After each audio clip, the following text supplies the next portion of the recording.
Kwihaza mu biribwa ni imwe mu nshingano buri gihugu ku isi cyihaye mu ntego ngari z'iterambere rirambye SDGs. U Rwanda nka kimwe mu bihugu byemera iterambere rirambye rwashyize iyi ngingo mu za mbere, ndetse Minisiteri y'Ubuhinzi by'umwihariko yabishyize muri gahunda ya 4 y'imbaturabukungu. Umusaruro wangirika mu gihe cy'isarura ni imwe mu mbogamizi zibangamiye kwihaza mu biribwa, cyane ko ubushakashatsi bwagaragaje ko 30% by'umusaruro wangirika mu gihe cy'isarura. Umushinga wo gutunganya umusaruro ukomoka ku buhinzi n'ubworozi no guteza imbere ubuhinzi bw'umwuga PASP washyize ingufu mu kugabanya umusaruro w'ibigori wangirika, uhugura abahinzi bibumbiye mu makoperative atandukanye ahinga igihingwa cy'ibigori ku buryo bwiza bwo kubungabunga umusaruro.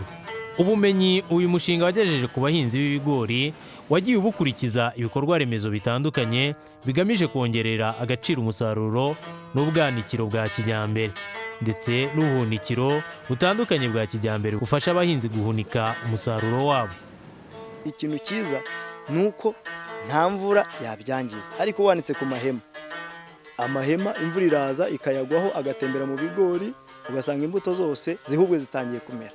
Iyo rero nayo ni advantage. Ubumara bwa aflatoxine ni imwe mu mpamvu ikomeye yakunze kubangamira umusaruro w'abahinzi b'ibigori, kuko inshuro nyinshi bashakaga amasoko y'umusaruro wabo bahuraga n'ikibazo cy'uko abaguzi bawangaga kubera ko bawusangagamo ubu bumara.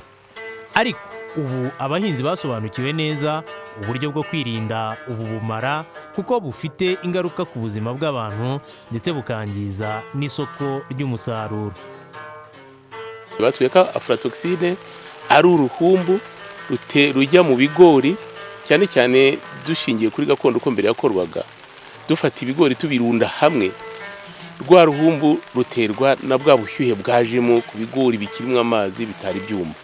Noneho uwo muriro urimo ugatera urwo ruhumbu, ari rwo rubyara aflatoxine ku kigori. Iyo aflatoxine rero akaba ari ishobora gutera indwara nyinshi, cyane cyane irimo kanseri. Bityo tugasabwa nk'abahinzi b'ibigori ko tugomba kwirinda iyo aflatoxine.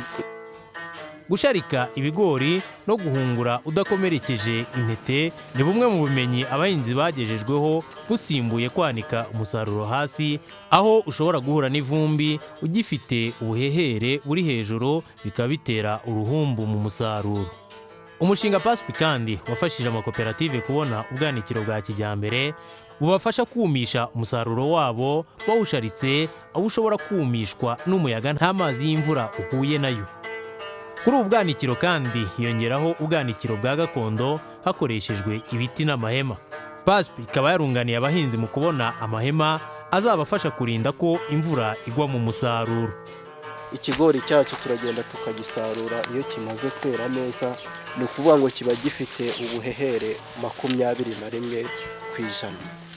Noneho twamara kukizana tugakuraho ibishishwa by'inyuma tugasigazaho agashishwa gatwikiriye ikigori.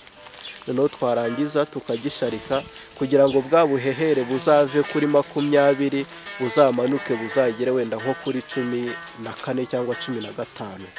Iyo bimaze kugira 15 rero ari nk'ibigori wenda tuzahungura cyangwa se tuzahunika, tubikuraho bina bishishwa tukabyanika, noneho bikagera ku kigero cya 13 cyangwa se 12 n'igice.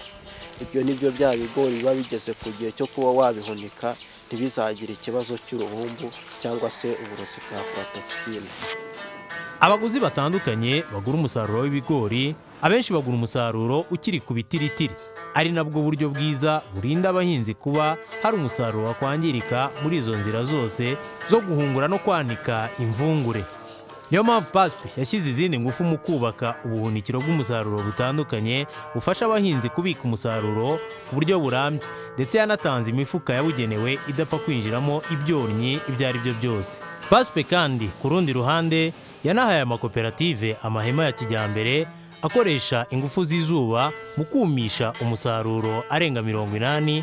Yahawe amakoperative 53 ahinga ibigori n'ibishyimbo mu turere 12 umushinga PASP ukoreramo.